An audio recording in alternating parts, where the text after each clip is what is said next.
can be useful to determine the quality of a guitar. Yes.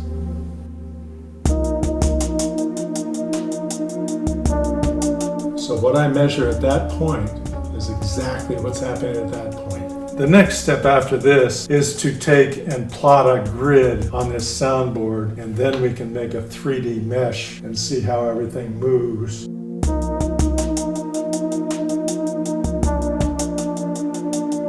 It's hard to tell exactly what's all going on there, but if you overlay the modal graph, now you see very distinct modes. Right there, right there. So now we know what we're talking about.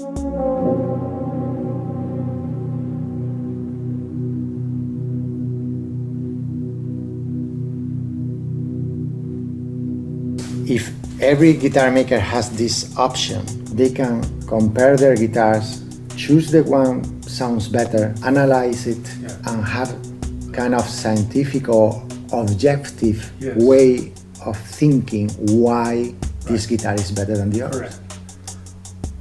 It can be very revolutionary. I hope.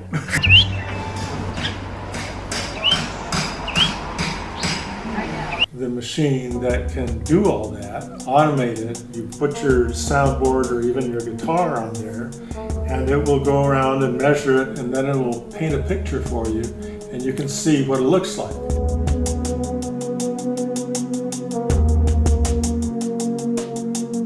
Also to make copies can be very helpful. It's the only way that I can see to really make a functional copy.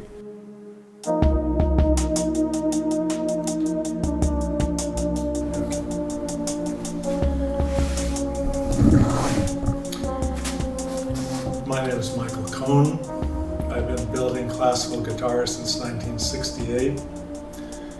I was inspired by hearing Julian Bream's recording of the Concerto de Aranjuez, and I fell in love with the sound of the classical guitar. I was living in Berkeley at the time. I went to the classical guitar store and asked if I could be his apprentice. He said no, but he gave me a book and some wood and said, come back when you made one. I did. So I was active building classical guitars up until the mid-'80s, when there was a downturn in the acoustic guitar market.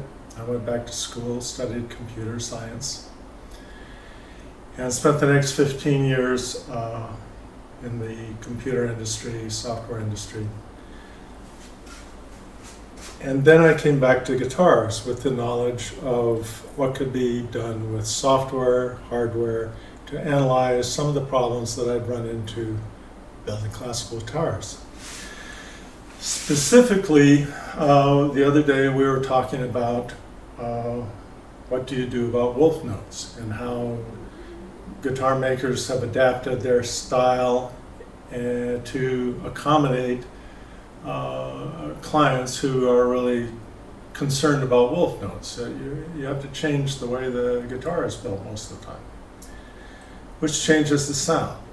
So the problem has always been for me, because I like the sound that I produce, is how to control the wolf notes.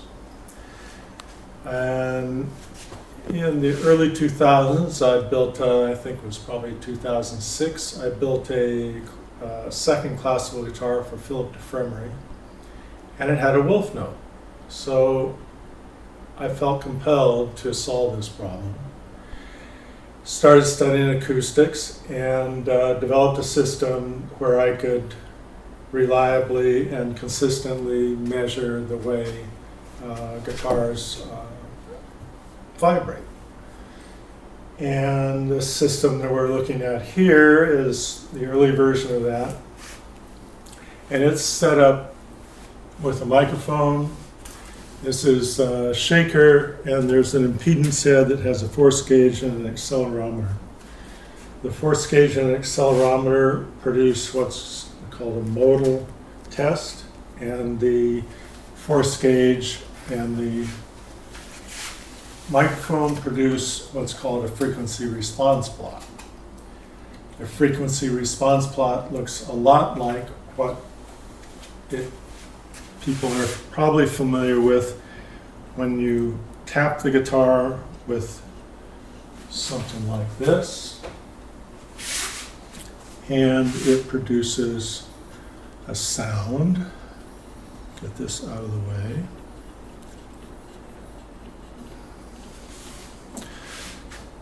So the way we usually go about it, set up, it makes a noise. So, okay, if we look on the graph here, well, I'm talking now, so it's here. So we'll be quiet.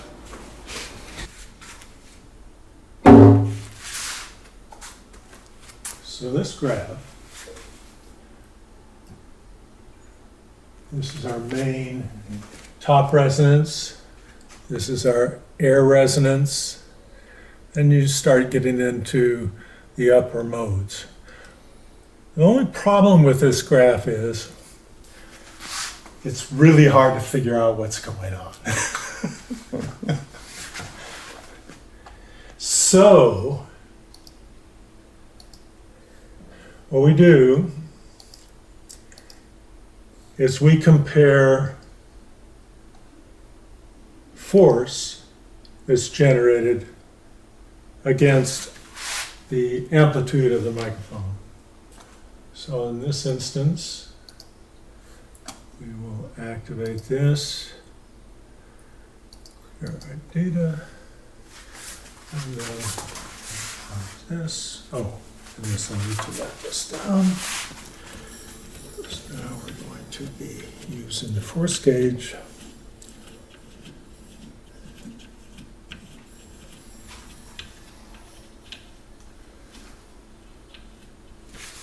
Now we'll dry this with pink noise, broadband noise.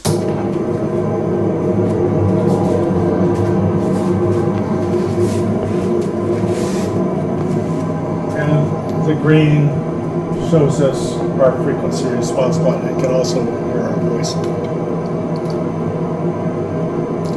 Okay.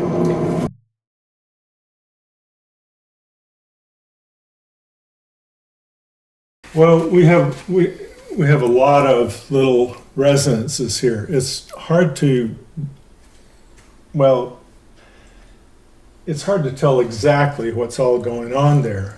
But if you overlay the modal graph, let me get rid of this new one here. If you overlay the modal graph, now you see very distinct modes. Right there, right there. So now we know what we're talking about. You know, before it's like, is this part of this or not?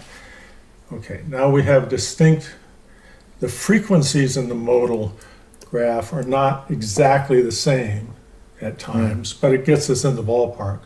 But what the modal graph does is kind of simplifies, it gives a shorthand version of what the overall spectrum is. So now we can tell, okay, that is definitely something we're interested in. That is definitely something we're interested in. That is definitely something we're interested in. Before, you know, that, not so much. The second graph is produced using the impedance. And we use force divided by acceleration gives effective mass. And that is, before we were measuring here at the microphone, instead of the microphone, we're using an accelerometer. And they're all connected together in the same point. So what I measure at that point is exactly what's happening at that point. It also tells us what's happening everywhere else, because it can measure everywhere else. But we're measuring at exactly that point. Okay. Now, the next step, of course, and I'll demonstrate how you can move the modes, but the next step after this is to take and plot a grid on this soundboard, and then we can make a 3D mesh and see how everything moves exactly, not just in a ring of sand around there where you can identify the node. You can see the node, but you can also measure exactly what amplitude each of the modes have. And we're doing that at that point with our with our frequency response plot with the pink graph. The blue graph I'm using to, again, shorthand simplified to see exactly where the modes are that lie, and you can refer to that photo. But this gives us the amplitude coming into the microphone at that point. Now, if you move the point, it's going to be a different graph, and so on. But as far as being able to make a 3D graph, this simplifies it considerably. It gives us very accurate amplitude and close enough for the frequency to be able to be useful. There are frequencies that whatever you measure in whatever place, always, for example, this one will always appear? Well, it pretty much has to. This is the soundboard. This is the main fundamental. Okay. This is the air resonance here. So it will appear in everywhere. Oh, the yeah. Same thing. Yeah. I mean, you can. So what you are searching with that is from here to there, or Well, all of it. If the fundamental is too high, we need to move that. And I can, I'll show you some images of some tests that we did where we did that, increase the amplitude and move the frequency down. But for this test, it's basically comparing the two graphs. And we can see, one is a strict modal test using accelerometer and force gauge, and the other one uses a force gauge and a microphone. And you use the force gauge so you always have a comparison between how much force you're pushing on this thing and how much volume or how much acceleration you're getting out of that. So you always have it. If I turn the volume up on the pink noise generator, it will draw the exact same graph. It doesn't matter because you put in more force, you get more noise, but it's all the same relationship, same ratio. The pink noise drives the guitar. Okay, that's my shorthand, and I'll show you why I use the pink noise. As you know, often they use a sweep or tap it with a hammer. They all give the same graph. Pink noise gives something that is constantly driving it. Instead of tapping it, recording it, trying to make a change, go back, tap it, see if it made a difference. With pink noise, I'm going to be able to move a weight around on this thing, and you'll be able to see the graph move, and you'll be able to identify the place where we want to adjust it in order to make that change. So that it's just the mode that we want, not the modes that we don't want. And the pink noise allows us to just let it run, let it produce the graph, and then I can just go around with a little weight and you'll see it change. I see. And for practical purposes, it draws the same graph. I mean, there might be tiny little variations, but you get a much more benefit out of using pink noise when you're trying to identify things that need to be adjusted, and that's sort of what the point of this whole thing was about. So now let's do that.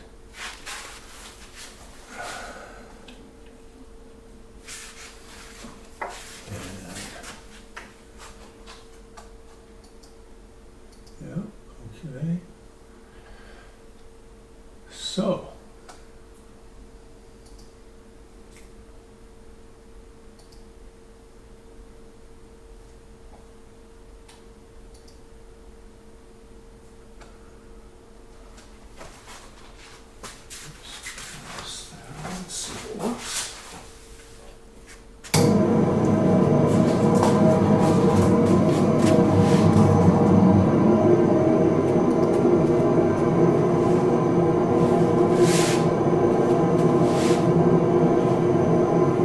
Now the pink graph I did at a different time of day, different humidity. I'm going to make a new baseline graph and then we can compare that so we know exactly.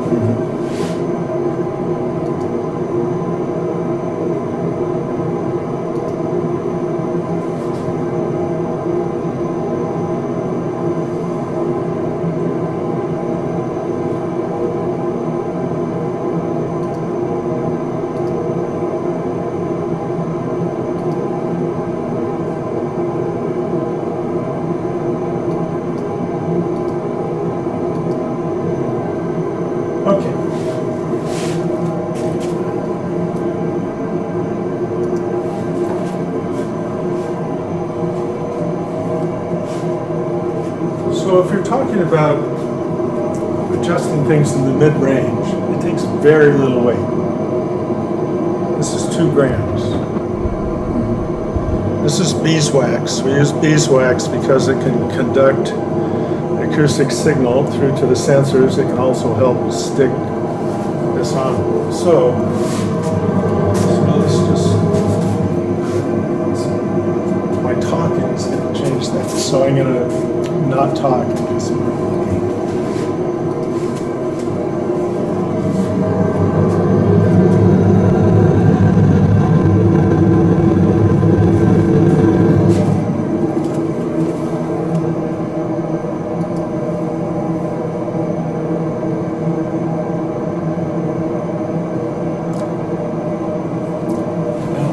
Trying to do anything in particular. I'm just trying to show that you can move it, you can change it without changing everything else. What I'm doing is I'm adjusting the mode.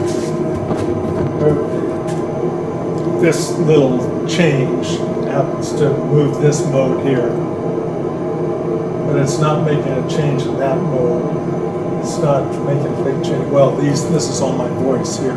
So you put that on the top. Yeah. And change the frequencies. Okay. So when you want to change the frequency of some top, you know exactly where you should work. Right. Now, if put in some wood or some piece of wood. Whether if you add mass, you will you add mass. There are 2 things you can do. You can add mass or you can reduce mass. Reducing mass is going to change things. Go up, add mass tends to change things. Now, however, all I'm trying to demonstrate is that you can selectively choose modes and adjust them individually if that's a mode that's a problem. Now, what started this whole thing with me is somewhere around here I had a spike in C that went up here. And I discovered that moving around with a little bit of weight, I could dampen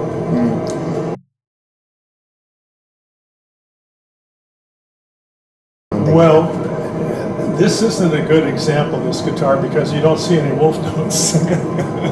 But how can you see on the graphic where is the wolf note? Well, you'll see a wolf note because it'll be a big spike up like this. Okay. It'll go down and then ding. It's just like that. Because it's resonant. It's resonant at that frequency. So you get a little bit of energy and produces a big result. Either it cuts or it's big, or it goes or something. Both, everything of that is what we call wolf notes. Right. It doesn't mean the wolf notes is only when suddenly there is no sustain on the note. Right. Can be the opposite also. Exactly. It's a note that really doesn't play well. It's not balanced. Yeah, exactly. Not even that balanced. So let's go through this again. I'll stop talking here so we can keep hearing. And I'm going to just move it in just, a little way, and we'll see if we can see the difference.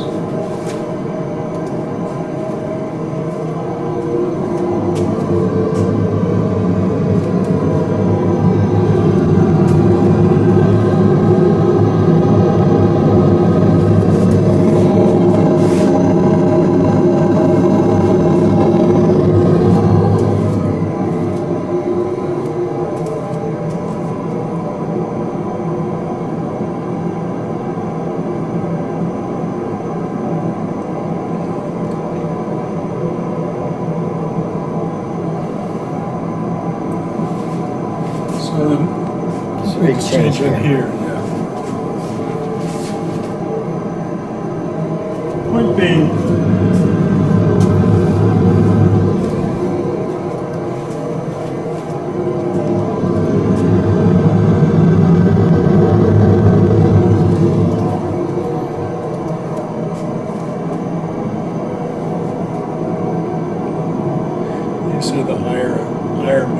up the here. same place, Yeah. right?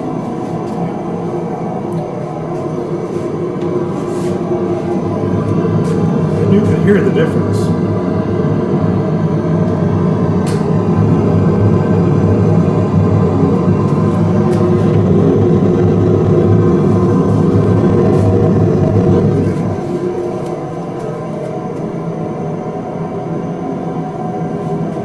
There's a little bit of difference here, but not a lot.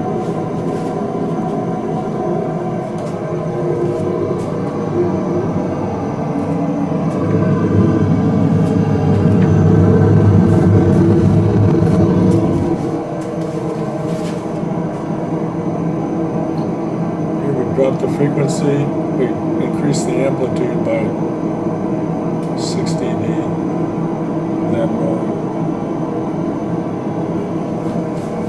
at any rate, that's why you use pink noise.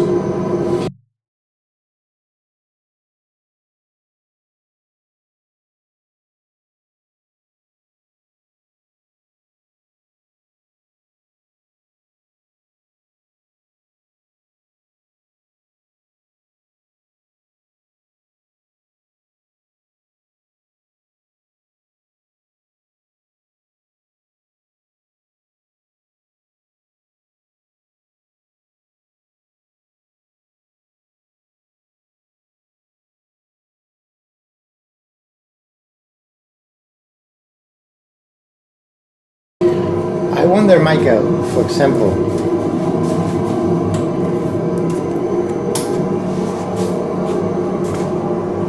apart of the wolf notes thing that we are talking, do you think this can be useful to determine the quality of a guitar? Yes. My partner and I spent about 2 years designing a machine to carve the braces of a soundboard and tune the soundboard to a standard, you know, determined by whatever your standard is. And you pick the best guitar that you can get your hands on, and you can measure it. The point of this whole exercise is you can measure it. You can measure it, and you can determine where to adjust it. So what we were proposing, and this was put forward by a fellow with a factory back east, that he wanted a machine that would carve the braces robotically and would tune the braces so that he could retire. Well, that turned out to be a little bit too expensive for him. However, he asked if we could come up with a machine that could measure the soundboard and produce a 3D graph so that we could see what's going on.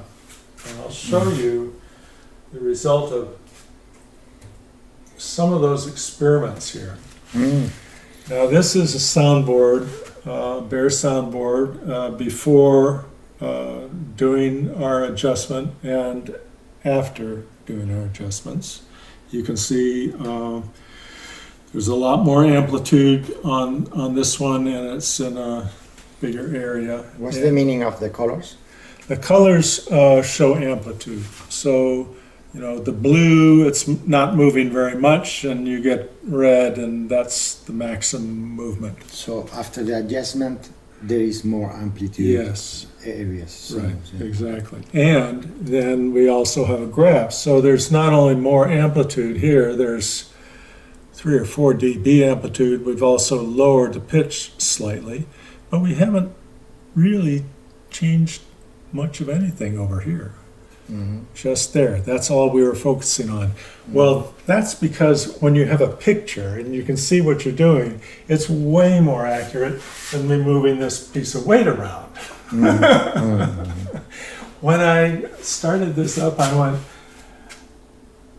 I don't ever want to build another guitar unless I can do this. So anyway, we're working on that. But this is examples. Now, this was done with a microphone technology, some guys in the Netherlands. And so here we're looking at, you know, this is even below the frequency of the soundboard, the fundamental frequency of the soundboard. I just took pictures of all the little bumps along here. So we'll go through it and see. What is the meaning of? The darker blue Yeah. means it's not vibrating as much there. Oh, The yellow is it's vibrating more. This is a little peak of some kind. So where is that peak getting generated? The peak is getting generated in the yellow areas, not in the blue areas. So here we got, this is the fundamental now. And we're seeing how the soundboard, I mean, these braces are put in on a V, but that is where the soundboard actually bends. It will make a node right there just on its own, so it's a good place for brace. And this is a double top soundboard and is very responsive. And the bracing, there is no amplitude here. Oh, no, nothing. No. Nothing generated. not really. No, Since the vid. it's bending here, on that, it's bending like that. Oh, okay. And then we move up here in the higher frequencies, and you start to see even this, here's a dip down here. And so we see a lot of blue, but even there, we're starting to see a little movement in the yellow. Now we're going up in the frequency range, and it's starting to show the modes. This appears to be the rocking mode. And so we're seeing in this area more movement. And this just kind of takes in that whole area up there, and it's just kind of going nuts. Being very flexible. Now this is interesting because that little bump right there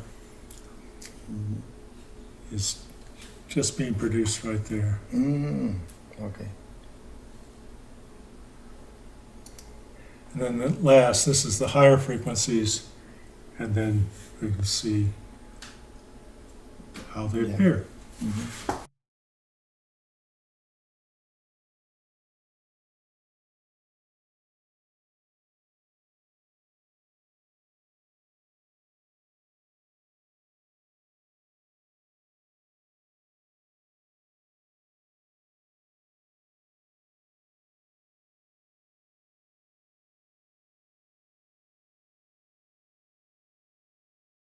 So, But that can be,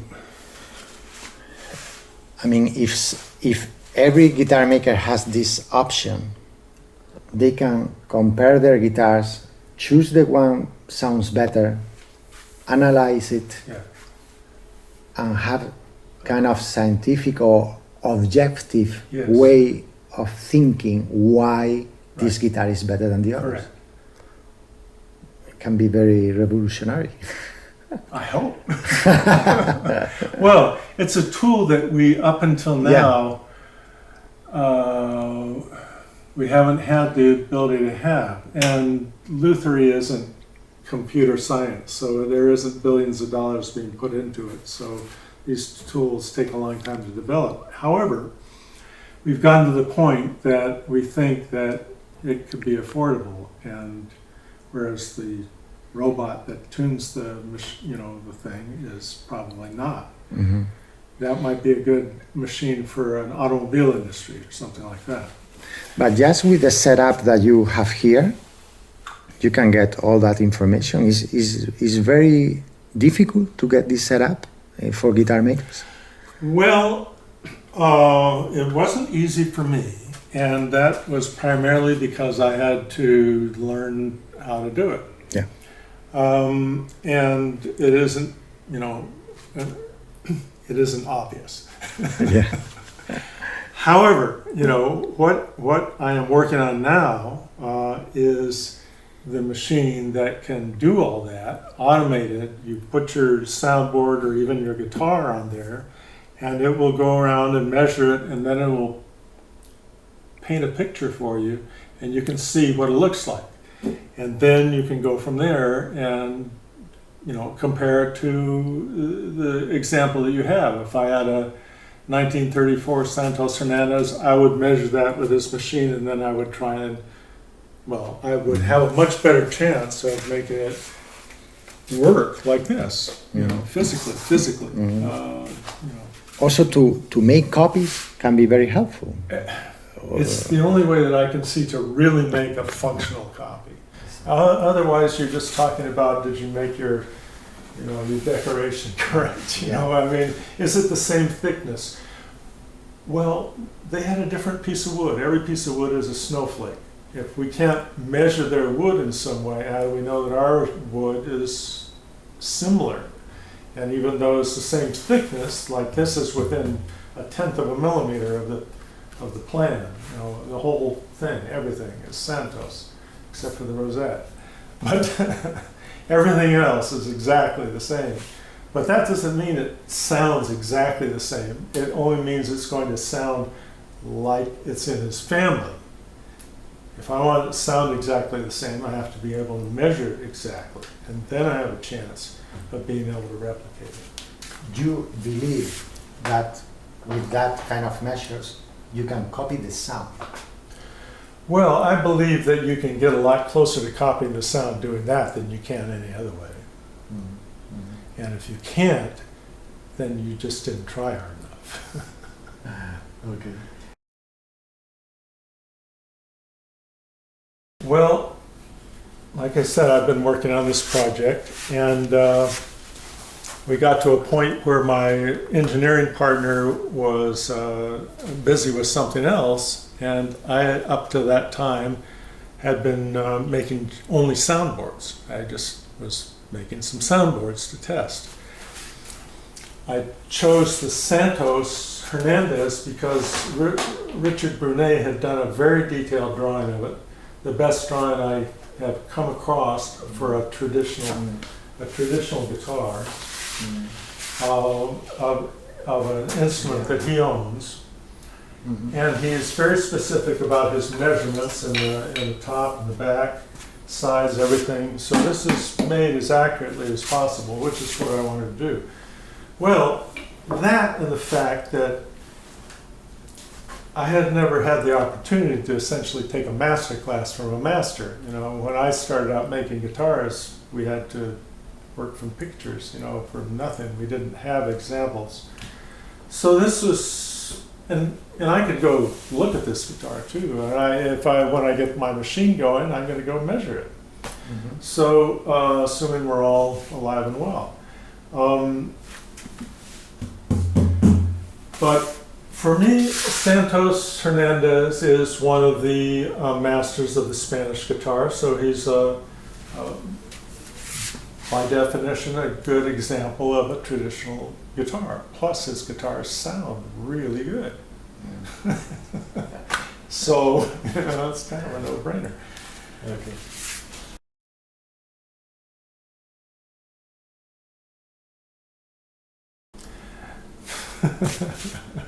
Well, I thought it was going to be done already. But my engineer says that he's getting back on it. You know, we have a lot of it done. We have the software started. It's not completed. We have the machine started. There's a lot that goes into it. And by the time we're done, it won't just measure the soundboard or a guitar.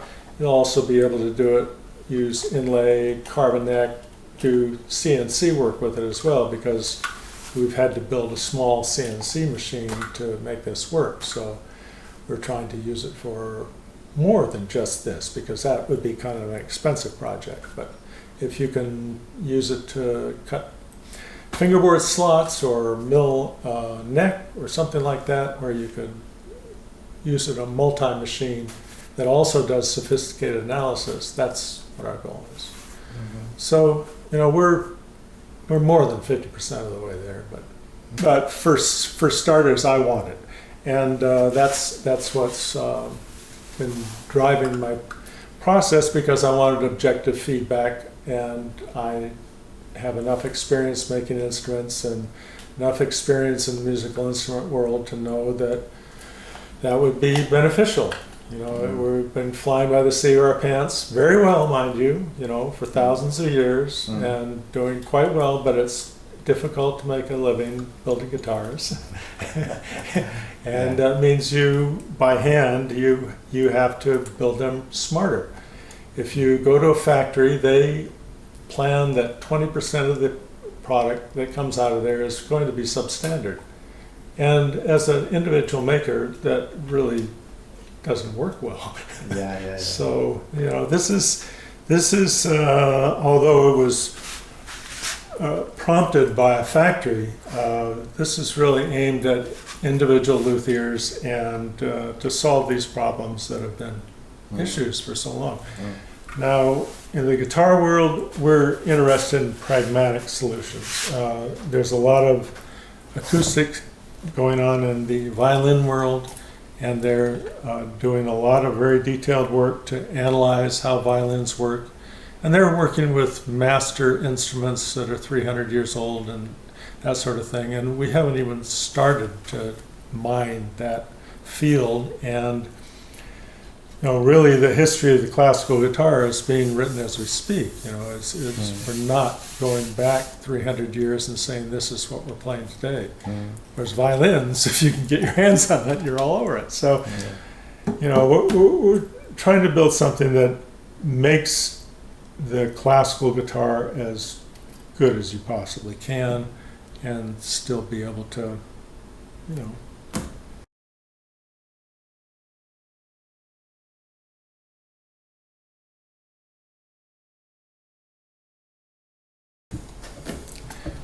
well, you know, everybody goes and picks up guitars, and you can tell a good guitar from one that's not good guitar by the way it sounds, right? Yeah. And if you can tell, you can measure it. Because what you hear with your ear, you can measure objectively. And if you look at that carefully, then, you know, your chances of replicating it are much better than if you're just trying to do it by ear. And you see, for example, if you have in the measure, you have a very high peak or whatever, you are thinking already about, oh, this guitar has a problem. I made a mistake. You think, oh, I made a mistake. Oops. Yeah. But it's possible to fix. Well, it is. I fixed it. You fix it many times. You get now to some point that say, okay, I have a wolf note here, I'm going to fix it. And you know for sure that you are going to fix it. Well, I don't spend a lot of time doing repair work anymore. And generally speaking, my guitars don't have those big things. However, like I said, I started this project because I built a guitar that did. And the way I built that guitar introduced that problem. And, you know, it was a non-traditional way of building, and it produced non-traditional results. If you don't have this method to measure the frequencies on that guitar, you will never go to the point that you know where it's... Never, ever. You need that. I know that for a fact. I had to do all this to solve that problem, so I know what it takes. It took me 10 years. Oh my God. 10 years. Can you explain a little bit about this? Well, these were made by a fellow named Dr. Richardson in, I believe, the University at Cardiff in the 1980s. And these were done with a laser interferometry, and they are exciting it. These little things right here is the excitation that they're doing, and this thing here. And they are showing the basic modes on the guitar top, and this looks like a, you know, kind of a traditionally built guitar. So this is how the modes appear. And this is what we want to see with our machine, is how those modes look like. So that's what we're... How they did this? How they did? With a laser interferometer.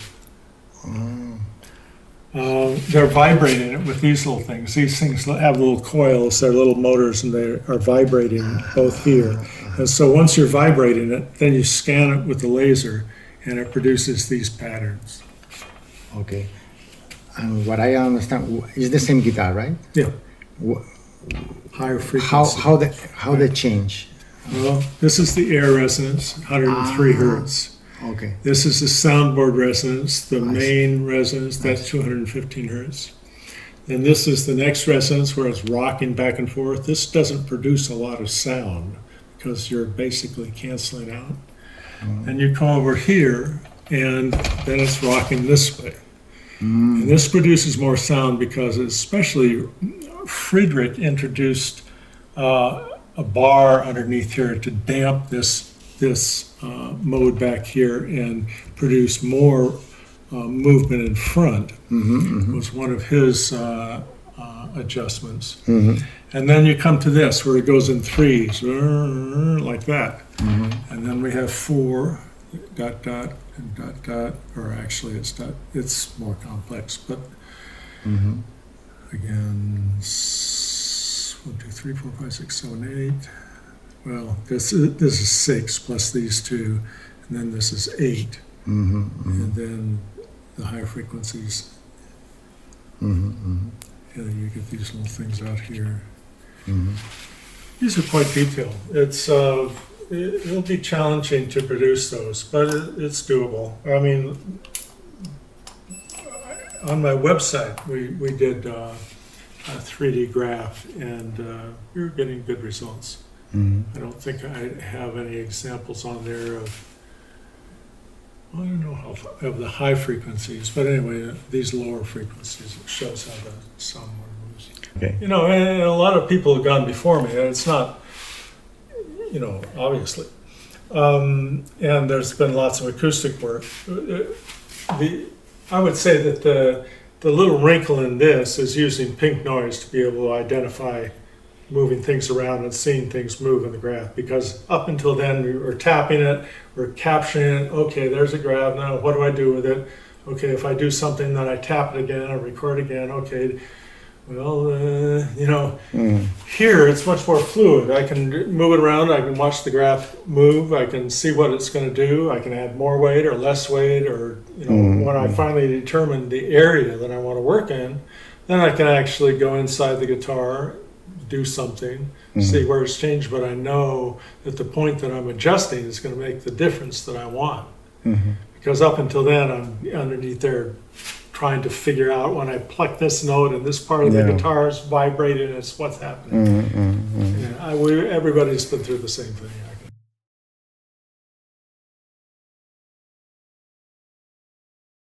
I demonstrated what happens when you drive the soundboard with pink noise over a period of time, measured it before and measured it after, and you can see the change. And what the change is. Yeah. Okay. So what happens is, this becomes wider. As the guitar is played in, this becomes wider. The note becomes fatter. Okay. Right? Okay. Yeah. That this, you know, this sharper peak, you know, that has some body to it, but still, the more it gets played, it like that. Same thing with these others. That, you know, it just gets fatter. Oh, okay. It's not losing strength. You still have similar volume, or maybe it's a little bit more, but it opens up. You know, that feeling that you play and it's more open. Okay. And that gets accelerated by vibrating it. And this is another way of vibrating it. Playing it for 6 months is the other way. Okay. Playing it hard for 2 weeks is another way. So the thing is to put inside the guitar. Well, what that thing, the tone right, I have tone one right, around here somewhere. I don't know what I did with it. I have several of them, and what I use is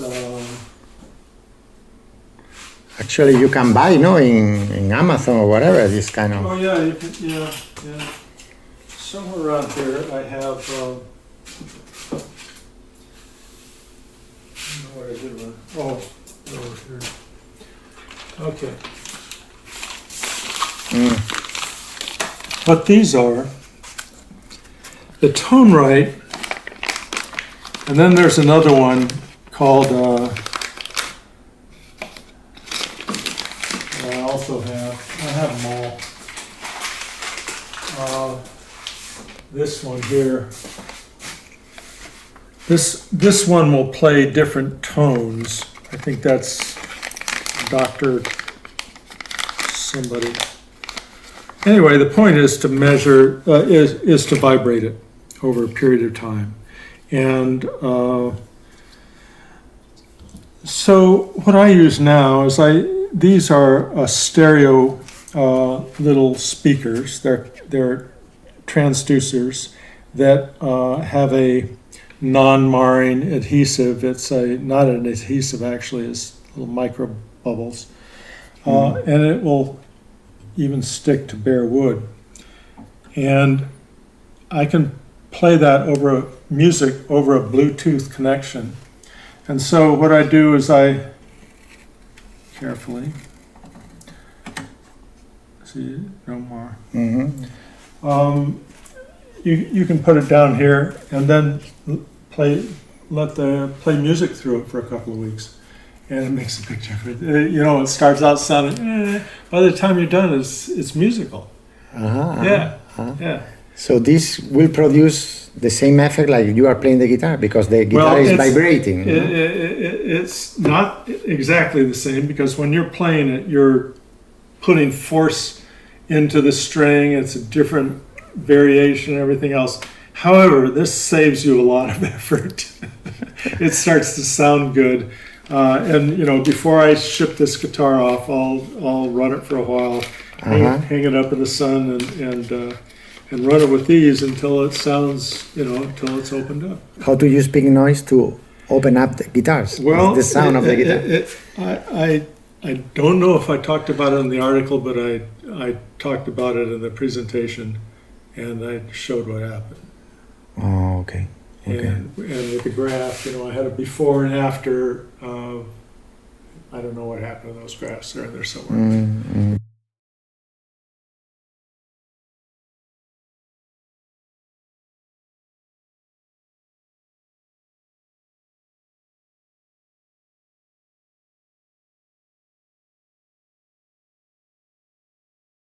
Yeah.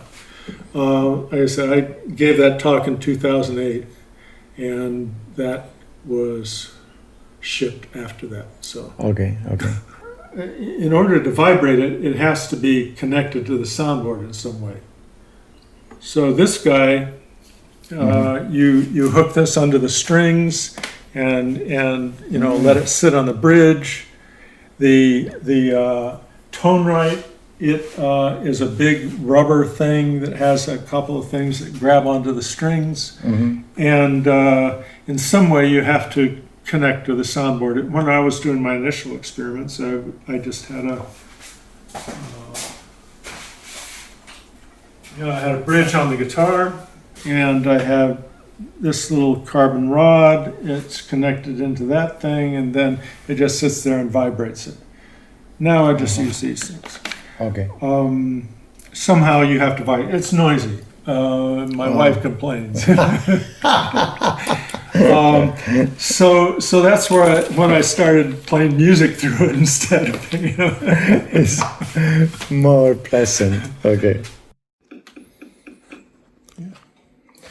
Well, I'd have to get the computer to make it work. But at any rate, what we do is put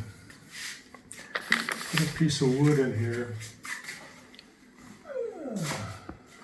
Another gadget. Anyway, you put a piece of wood in here.